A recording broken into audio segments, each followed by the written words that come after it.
On average, women gain around 12 to 15 pounds between the ages of 45 and 55. But 50-year-old social worker Tracy has put on 42 pounds in the last year alone. With a BMI of 37.6, she's classed as clinically obese and her weight is spiralling out of control. Whilst oldest sister Sharon is tipping the scales herself into the obese category. With a BMI of 30.9, she thinks the excess pounds just don't add up. It's not fair that I eat healthy and I can't seem to lose it. I don't know what I'm doing wrong. Both think they're making sensible food choices, but they're losing their fight with the flab. So they agreed to move in together for 4 whole days so we could monitor them around the clock. We rigged Sharon's house with cameras, had 2 top private investigators follow them, and recruited some of Sharon and Tracy's own kids to report back on exactly what their mums were eating. Do Sharon and Tracy eat more than they realise? It's time to reveal our findings. Sharon and Tracy now think their time of being watched is over and they're on their way to this central London apartment in preparation for meeting our dietitian Lynn. But this is no ordinary humble abode. We've rigged the entire place with hidden cameras. And our friendly production assistant Jess is playing the part of hostess to make them feel at home. But that's not all. Sealed behind this fake wall is our incident room, containing all the evidence of what we saw them eating. With Jess in place and our trap set, we're ready.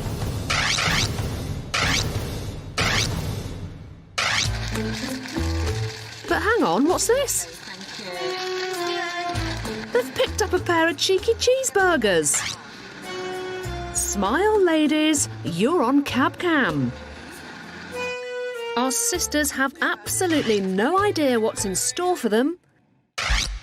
But will they spot the fake wall once they reach the apartment? We are just feet away from them. And that is a burger. Now all Jess has to do is make sure Sharon and Tracy sit in exactly the right spot without arousing suspicion. Thank you.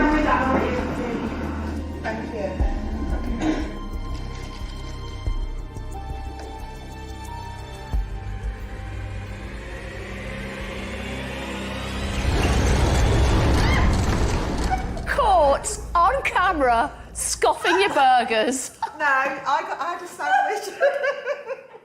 Come and check out what we have caught you eating. Come on in, ladies. Welcome to your instant room. This is just a mere snapshot of what you ladies have been scoffing. Now, we had you tracked 24/7. Now, you see these 2 men here? They were our private investigators.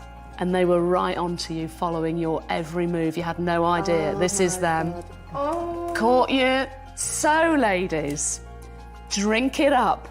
Suck it all in, because there is a lot more to show you yet.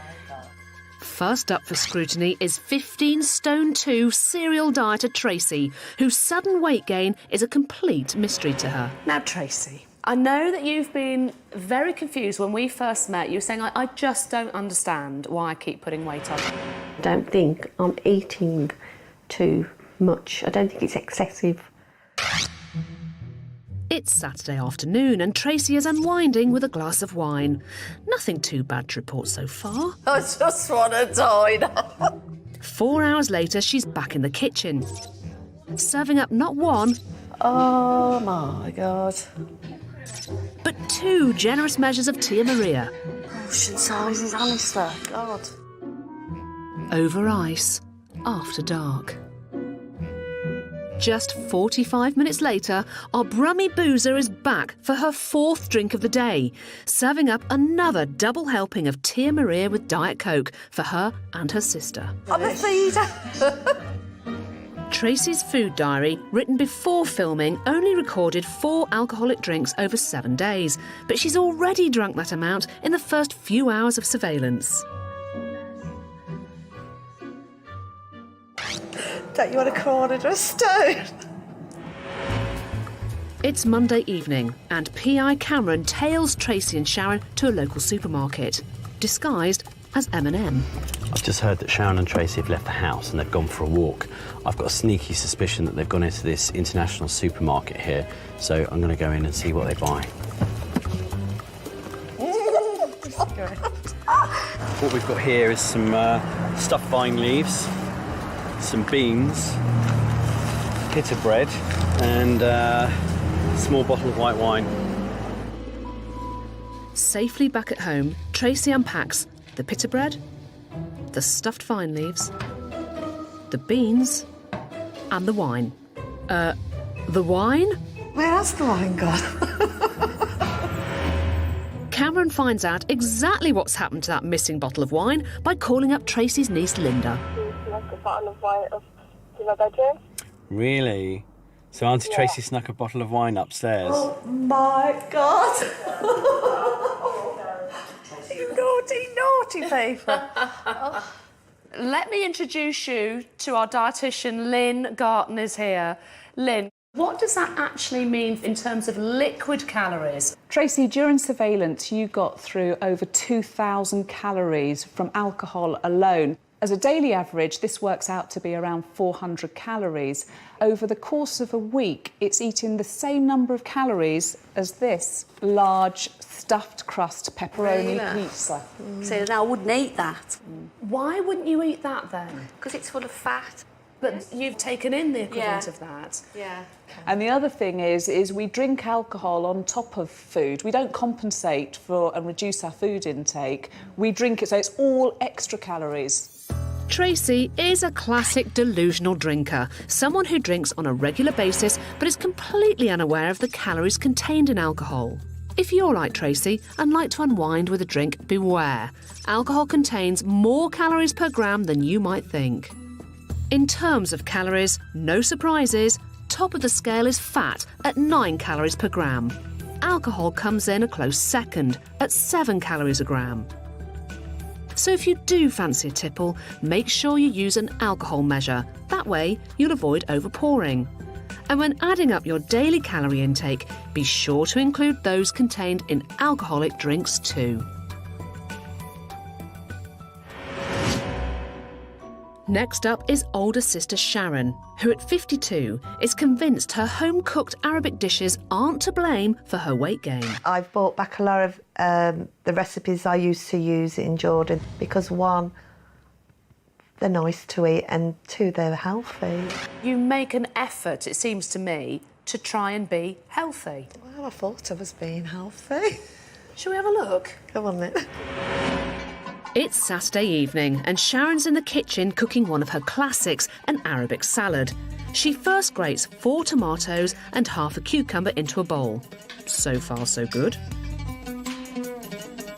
Next, it's the key ingredient, some sesame seed paste tahini. 1 spoonful. 2 spoonfuls. Does taste nice in a salad though. A quick little taste to check it's all okay. But there's one thing missing. This salad needs that extra something. How about an itsy-bitsy tahini-weeny bit more? I'm going to put more in. But Sharon's not finished there. A final taste. And 1 more spoonful of her beloved tahini. And that's the salad finished. If in doubt, tahini it out. Full speed ahead. But this is just the Arabic twist to her Saturday night dish. Also on the menu tonight, 1½ jacket potatoes with some beans, cheese, topped off with brown sauce. And not forgetting a dollop or 2 of that not-so-saintly salad. Younger sister Tracy isn't so sure either. Oh, you're doing a proper salad? This is a salad. Don't look like a salad, but it is a salad. A salad? Or not a salad? Who cares, ladies? Why not head back for seconds? Very healthy. Very healthy. It's unusual. Unusual, yeah. You can say that again, Shazza. Just assumed it was healthy. That is one thing I've never... So you've never looked at the calories, never really looked at the ingredients. No. But you've spooned it into your salad. Yes, big time. OK. So, Lynn, should we just find out whether or not those Middle Eastern dishes are affecting your weight? The actual salad vegetables were around 100 calories. When you added that amount of tahini to your salad, you added around 800 calories to the salad. Now that is like pouring all this melted chocolate onto your salad. The same number of calories in this chocolate as there is in your tahini. Did you have any idea? No, I've used it for years. I had no idea. We asked Lynn to dissect a similar meal to explain just why tahini is so calorific. Tahini is made from sesame seeds, so it's a crushed sesame seed paste. And sesame seeds are a very good source of natural, healthy fats. What I'm doing is I'm just crushing some of these sesame seeds to show the fat that's coming out of them. In every 100 grams of sesame seeds, there's around 58 grams of fat. And these fats are good for us. However, they are high in calories, so when we're watching our waistline, we need to be careful how much of these fats we're eating.